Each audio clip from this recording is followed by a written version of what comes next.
নমস্কার।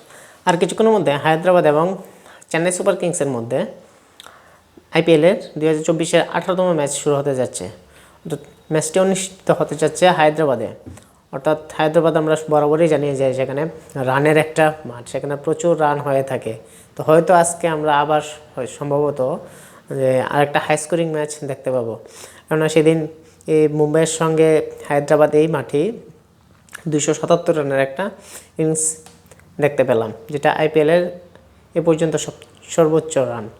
তো আজকে চেন্নাই বিরুদ্ধে হয়তো আইপিএল আরেকটা নতুন রেকর্ড আমরা দেখতে পারি, তার সম্ভাবনা কিন্তু আছে। তো সেই হিসেবে যদি আমরা দুই টিমের ব্যাটিং অর্ডার বা বোলিং ডিপার্টমেন্ট যদি দেখি, তো সেই হিসেবে যদি আমরা প্রথম দিকে হায়দ্রাবাদের টিম দেখি, তো প্রথম দিকের ব্যাটসম্যান খুবই ভালো। তো তারা ওপেনার থেকে ধরে মিডল অর্ডার খুব দুর্দান্ত ফর্মে আছে প্রত্যেকেই। ওপেনার দিক থেকে অভিষেক শর্মা আছে, তারপর মায়াঙ্ক আগরওয়াল, ট্রেভিস হেড, যে এক্সপেক্টার হতে পারে আজকের এই ম্যাচে, কেননা সে আইপিএলের ডেবুতে খুব ভালো একটা ইনিংস খেলতে পেরেছিল। তারপরে আছে এডেন মার্ক্রাম মিডল অর্ডারে, হেনরিক ক্লাসেন, তো যারা খুব দ্রুত গতিতে রান করতে পারবে এবং ভালো একটা স্কোর করতে পারবে।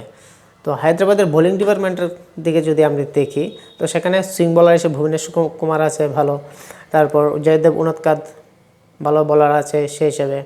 স্পিন ডিপার্টমেন্টের দিকে মোটামুটি দেখা যায় বেশি একটা ওয়াশিংটন সুন্দর মোটামুটি একটু করতে পারবে, তাছাড়া শাহবাজ আহমেদ তো একটু ভালো বলই করে।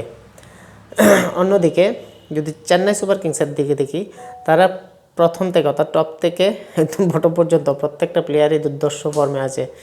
ব্যাটিং টপ অর্ডার যেমন Ruturaj Gaikwad, Ajinkya Rahane, Rachin Ravindra, Daryl Mitchell, Jadeja, even MS Dhoni সে যে ইনিংসটা খেলা 16 বলে 37 রানের একটা দুর্ধর্ষ ইনিংস।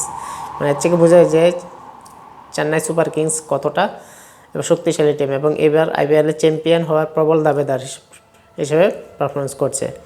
বোলিং ডিপার্টমেন্টের ক্ষেত্রে যদি আমরা দেখি, তবে এবার আজকের ম্যাচে হয়তো মুস্তাফিজুর রহমান থাকতে না পারে, কেননা সে নিজের ফিঙ্গারপ্রিন্ট আপডেট করতে বাংলাদেশে চলে গেছে, অর্থাৎ তাদের টুর্নামেন্ট আছে US-এর সঙ্গে। তো সেই হিসেবে ভিসার ইস্যুর জন্য সে বাংলাদেশ গিয়েছে। তো সেখানে আজকের এই ম্যাচের মধ্যে তার জায়গায় নিতে পারে শ্রীলঙ্কার মহেশ দীক্ষানা আর অন্য কোনো একজন বোলার। কিন্তু চেন্নাইয়ের দিক থেকে যদি বোলিং ডিপার্টমেন্ট দেখতে পাচ্ছি, তো শার্দুল ঠাকুরকে কিন্তু এখন পর্যন্ত খেলাচ্ছে না, কেননা তার পজিশনই হচ্ছে না, কারণ দীপক চাহারকে নিচ্ছে, তারপর তুষার দেশপান্ডে ভালো করছে, তো সেখানে শার্দুল ঠাকুরের জায়গায় হচ্ছে না যে কীভাবে তাকে করা হবে। অন্যদিকে চেন্নাইয়ের দিক থেকে আজকে যদি আবার দেখি এক্সপেক্টার ব্যাটসম্যান কে হিসাবে হতে পারে, তো হতে পারে শিবম দুবে, ড্যারেল মিচেল এক্সপেক্টার একটা করতে পারে, এবং রচিন রবীন্দ্র যে খুব ভালো ফর্মে আছে। তো দেখা যাক আজকের এই ম্যাচে আরেকটা আমরা হাই স্কোরিং ম্যাচ দেখতে পাই কি না। যদি তাদের দুই টিমের মধ্যে আমরা দেখি যে হেড টু হেড কে কতটা ম্যাচ জিতেছে, দুই দলের মধ্যে টোটাল 19টা ম্যাচ হয়েছে, এর মধ্যে চেন্নাই সুপার কিংস 14টা ম্যাচে জয়লাভ করেছে। অর্থাৎ কতটুক ডমিনেন্স দেখা যায়, 19টার মধ্যে 14টি চেন্নাই এবং সানরাইজার্স হায়দ্রাবাদ জিতেছে মাত্র 5টি। তাদের দুই দলের যদি আমরা দেখি যে হায়েস্ট টোটাল, যেখানে কে বেশি টোটাল করেছে, চেন্নাই সুপার কিংস করেছে 223 রান এবং হায়দ্রাবাদ করেছে 192 রান। সেই হিসেবে চেন্নাই সুপার কিংসের দিক থেকে দেখা যাচ্ছে একটু ফেভারেবল বেশি।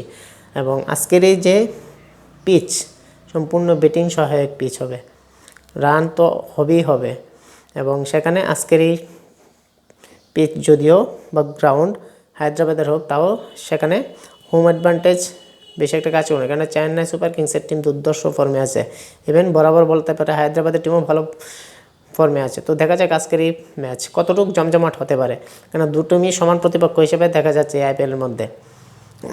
আপনারা কি বলছেন?